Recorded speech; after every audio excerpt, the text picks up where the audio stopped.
So I won't spoil the movie too much, but I'll give you a basic rundown of what you're getting into. You can either choose to watch the Batman in theaters, which I recommend, or you can wait until April 2022 for it to come out on HBO Max for free. I hope this video series helps you make an informed decision on what to spend your money and time on. The movie has an almost 3-hour runtime and is rated PG-13. I know it sounds like a lot, but it doesn't feel like a drag to go through, as there's always something happening in the city of Gotham. If you enjoy stories that focus more on crime, mystery, and detective work, then this movie is for you. Batman is 2 years into his career as a Caped Crusader, so he still needs time to build trust and a reputation with the people of Gotham. The main villain this time around is the Riddler. He is generally seen as a comical and intelligent Batman villain who is also arrogant. He's not sporting the usual green suit and hat. He dons a dark green mask and is edgier.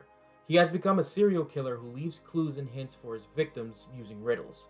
It's similar to the movie Seven with Brad Pitt and Morgan Freeman. Solving clues to find both the Riddler and the connection between the targets is the goal. I found the mystery to be well executed. Some of the reveals were interesting, while others were meh. The atmosphere shifts from suspenseful to intense frequently. There were a few times where it felt like I was watching one of those Saw movies. There isn't a lot of humor, which I find refreshing. It's nice to see characters that don't always quip or take things too lightly.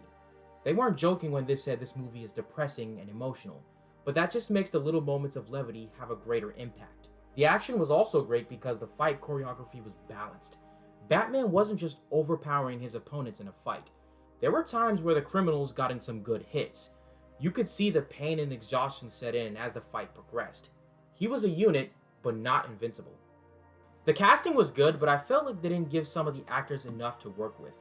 There are a few people I want to highlight in particular. First, Robert Pattinson fits well as a Batman. The suit adds a little bulk, so he fills into it nicely. I will say his portrayal of Bruce Wayne needs some work though. I also wasn't a fan of Alfred, played by Andy Serkis. The two of them lacked chemistry and there wasn't a lot of banter between them. This is probably my least favorite interpretation of Alfred ever. Commissioner Gordon was alright. I still think Gary Oldman gave a way better performance in the Dark Knight trilogy. And lastly, the arc with Catwoman wasn't anything I haven't seen or read before.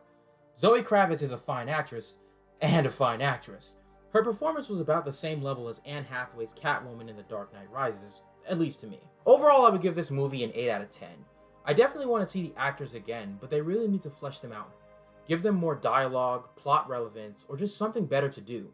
I would definitely recommend watching it in theaters if you haven't already.